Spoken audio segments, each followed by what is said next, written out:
नमस्कार और इस बिल्कुल नए एक्सप्लेनर में बहुत बहुत स्वागत है।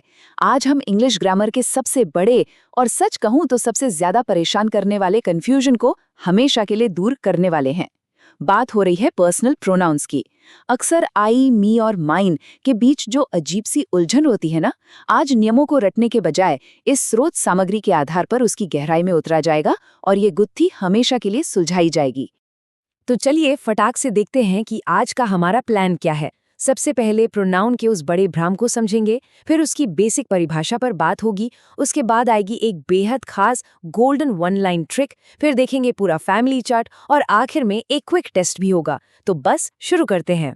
सेक्शन 1 प्रोनाउन का कंफ्यूजन।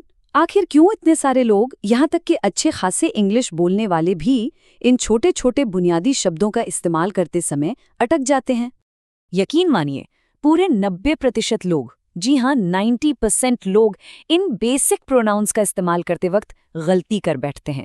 ये कोई छोटी मोटी बात नहीं है, बल्कि ग्रामर की एक ऐसी दुखती रग है जिसे आज बिल्कुल ठीक किया जाएगा। और ये गड़बड़ी शुरू कहाँ से होती है? आई और मी की लड़ाई से। किसको कहाँ रखें? बिल्कुल यही हाल माय और माइन का भी है। जैसे दिस इज माई बुक बोलना ठीक है या दिस बुक इज माइन। आज इसी सटीक प्रॉब्लम का एक परमानेंट सोल्यूशन निकाला जाएगा। बढ़ते हैं सेक्शन 2 की तरफ, यानी पर्सनल प्रोनाउन की परिभाषा। अब देखिए, किसी भी कमाल की ट्रिक को लागू करने से पहले थोड़ा सा बेसिक फाउंडेशन क्लियर होना तो बनता है ना। तो आखिर ये पर्सनल प्रोनाउन है क्या भला? सीधे शब्दों में कहें तो ये ऐसे शब्द हैं जो किसी व्यक्ति, जानवर या किसी भी चीज के नाम की जगह ले लेते हैं। अब बार बार एक ही नाम बोलना कितना अजीब लगता है ना? उसी रेपिटेशन से बचने के लिए ही या शी जैसे शब्दों का सहारा लिया जाता है, जिससे भाषा कई अधिक सहज और नेचुरल लगने लगती है। अब जो सबसे दिलचस्प बात यहाँ निकल कर आती है वो ये है कि इन प्रोनाउंस को 3 अलग अलग कैटेगरीज में बांटा गया है। फर्स्ट पर्सन यानी बात कहने वाला, सेकंड पर्सन यानी बात सुनने वाला, और थर्ड पर्सन यानी जिसके बारे में बात चल रही हो। ये तीनों कैटेगरीज आगे आने वाले हर नियम का एक सॉलिड बेस तैयार करती हैं। और अब आता है section 3, the golden one line trick. ये वो अल्टीमेट ग्रामर हैक है जो उन 90% वाली गलतियों को बिल्कुल छूमंतर कर देगा। तो चलिए पूरा ध्यान यहाँ लगाते हैं। ये पूरी ट्रिक ना दरअसल पोजीशन और जगह का खेल है। स्टेप 1, सेंटेंस में क्रिया यानी वर्ब को खोजना होगा। फिर देखना है कि खाली जगह उससे पहले है या ठीक बाद। स्टेप 2, संज्ञा यानी नाउन पर फोकस करना होगा। फिर चेक करना है कि ब्लैंक स्पेस नाउन से ठीक पहले है या फिर नाउन के बाद कोई शब्द अकेला छूट गया है। ये स्टेप बाय स्टेप तरीका ही सारी परेशानी का हल है। इस पूरे मैट्रिक्स सिस्टम को समझते ही सब कुछ एकदम क्लियर हो जाता है। जब भी कोई शब्द वर्ब से पहले आएगा तो वो हमेशा आए, ही, शी, वी या दे ही होगा, और वही शब्द अगर वर्ब के बाद आए तो मी, हिम, हर, अस या देम बन जाएगा। कितना सिंपल है। बिल्कुल यही लॉजिक नाउन के साथ है। नाउन से पहले हमेशा माय, हिज या हर लगेगा, और अगर नाउन के बाद बिल्कुल अकेला छोड़ दिया जाए तो माइन, हिज या हर्ज का यूज होगा। ये छोटा सा फॉर्मूला सारे कंफ्यूजन को पल भर में मिटा देता है। अब आते हैं सेक्शन 4 पर, द कंप्लीट फैमिली चार्ट।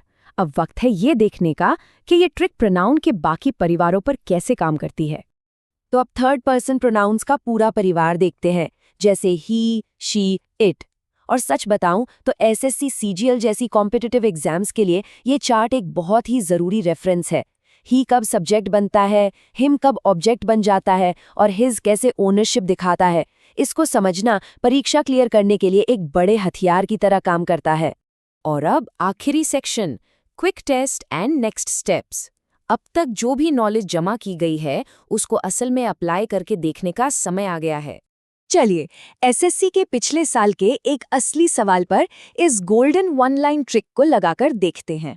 बस इतना चेक करना है कि खाली जगह वर्ब के आसपास है या नाउन के। जैसे ही इस पर ध्यान दिया जाएगा, सही उत्तर खुद ब खुद निकलकर सामने आ जाएगा। इसका मतलब है कि कॉन्सेप्ट अब पूरी तरह दिमाग में बैठ चुका है।